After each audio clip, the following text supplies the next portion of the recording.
A shadow crosses the grass at 80 kilometers per hour. The mongoose freezes. It has half a second to decide. The martial eagle hits empty ground. The mongoose is already underground. But the eagle doesn't leave. It lands on a branch directly above the burrow entrance and waits. This is not a chase anymore. This is a siege. And the mongoose has to come out eventually. Animals Prime.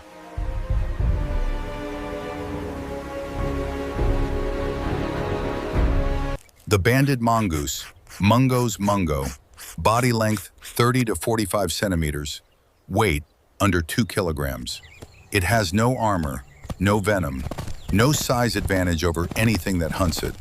What it has instead, a reaction time under 70 milliseconds, the ability to change direction at full sprint in a single stride, and a nose sensitive enough to detect a buried egg at 15 centimeters depth. In the African savannah, those three things are often enough. Often, but not always. The banded mongoose is not a solitary animal. It lives in groups of 10 to 30 individuals, sleeping in communal burrow systems, foraging together in a loose spread across the grassland. But today this individual has pushed further than the group, following a scent trail left by a bird 3 hours ago. That decision, to range further, to take the risk, is now what has put it directly under the attention of the eagle.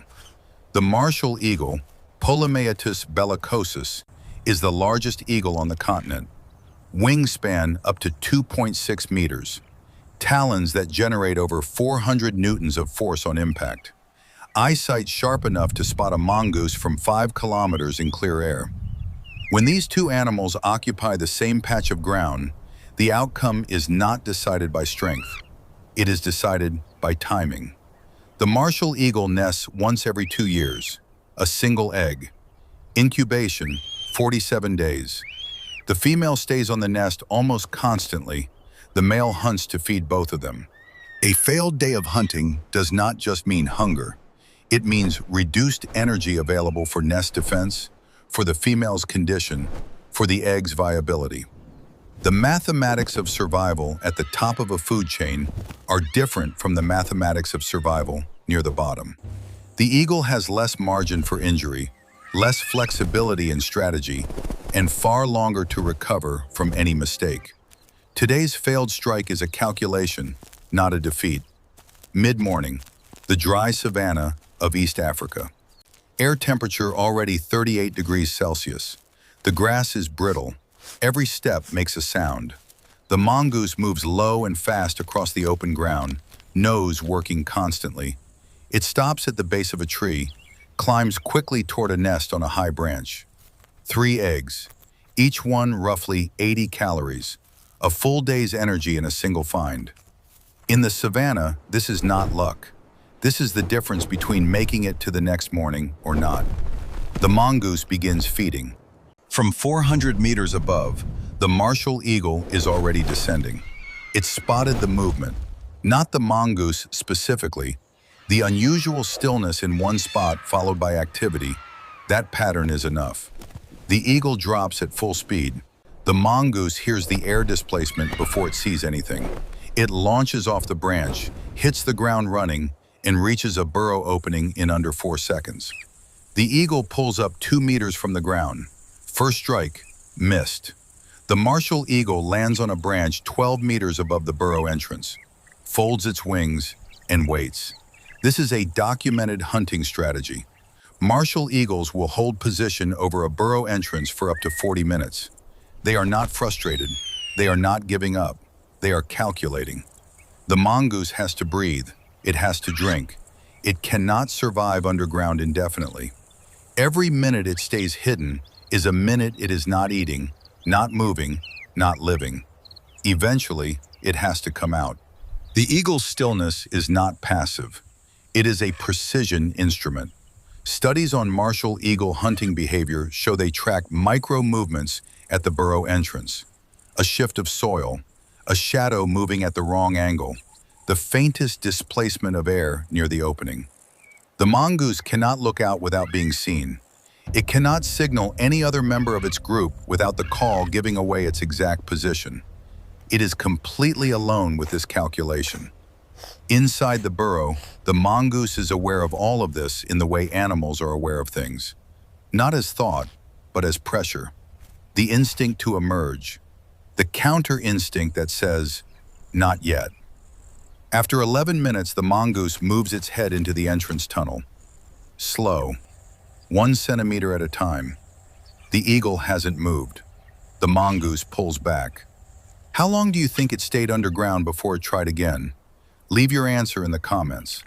12 meters below the eagle, the burrow entrance is a dark circle in the red soil, roughly 8 centimeters in diameter. The mongoose's body can pass through that opening in under a second. The eagle cannot. This is the geometric reality of the standoff. The eagle has all the advantages in open air, and none of them apply at the entrance to a hole the size of a human fist. The only advantage the eagle has left is time. And time is something the savannah dispenses very unevenly. Late afternoon, the eagle is gone. The mongoose emerges, checks in every direction, and moves into the open.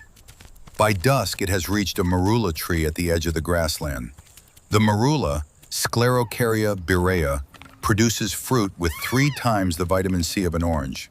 Sugar content high enough to attract elephants, baboons, warthogs, and birds all to the same tree within the same hour. This is the paradox of the savannah. The best food source is also the most dangerous location. Every animal that needs to eat is already being watched by something that needs to eat them. A leopard launches from the grass at a group of impala 20 meters away. The impala scatters. The leopard misses by half a stride. The mongoose doesn't stop moving. But beneath the marula, something else has arrived. A Cape cobra, Naja nivea, moves through the grass toward the base of the tree. Body length, 1.4 meters. Venom, neurotoxic, capable of causing respiratory failure in under 2 hours without treatment.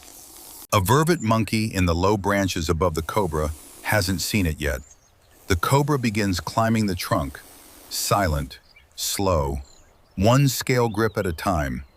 The vervet monkey reaches for another fig, looks down, the cobra strikes. The monkey drops to a lower branch, screams the alarm call, a specific bark that vervets use exclusively for snakes, distinct from the call for eagles, distinct from the call for leopards, and launches into the canopy above. The strike missed by 4 centimeters. The cobra holds its position on the trunk. It is not retreating. It is recalculating. The walk to the marula takes the mongoose through territory it knows well.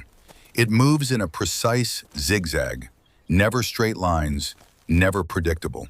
This is not random. It is a pattern that makes the mongoose harder to intercept from above, where the greatest threats tend to originate. Every animal in the savannah develops movement patterns that reflect the specific predators that shaped its evolution. The banded mongoose has been shaped by eagles.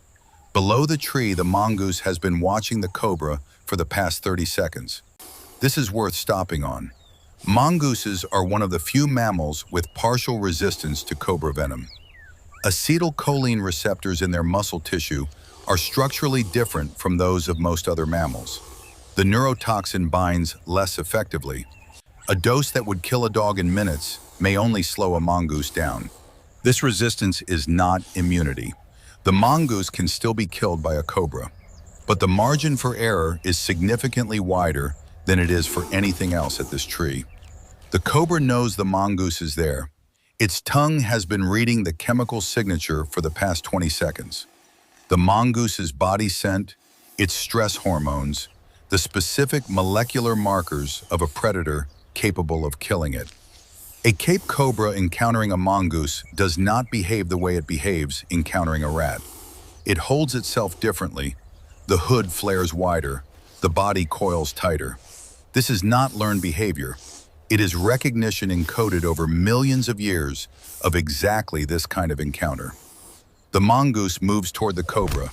The cobra drops from the trunk, spreads its hood, and faces the mongoose directly.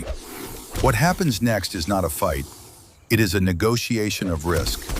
Two animals, both calculating whether the cost of this engagement is worth the potential gain. The cobra strikes twice. The mongoose dodges both, moving its head out of the strike path while keeping its feet planted. On the third exchange, the mongoose closes the distance and bites behind the cobra's head. The cobra goes still. The sun drops below the horizon. The marula tree is quiet. The mongoose feeds. This morning it was nearly taken by a martial eagle. This evening it killed a cobra that outweighed it by a factor of 3. Neither of those outcomes was guaranteed. Both were decided by margins measured in centimeters and milliseconds. The martial eagle returned to its nest with nothing. Its eggs are still there. That is not a failure. That is the reason it stopped hunting when the cost of continuing exceeded the expected return.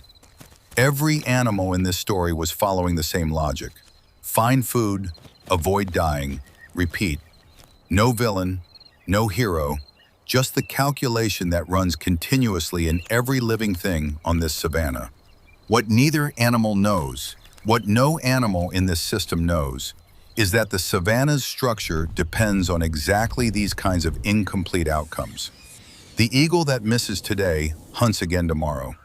The mongoose that escapes today forages again tomorrow.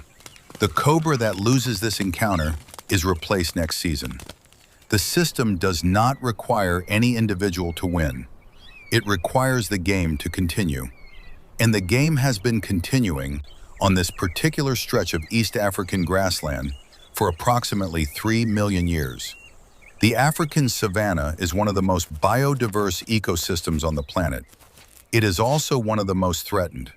Habitat loss, poaching, and drought are reducing the range of species like the martial eagle by an estimated 30% per decade.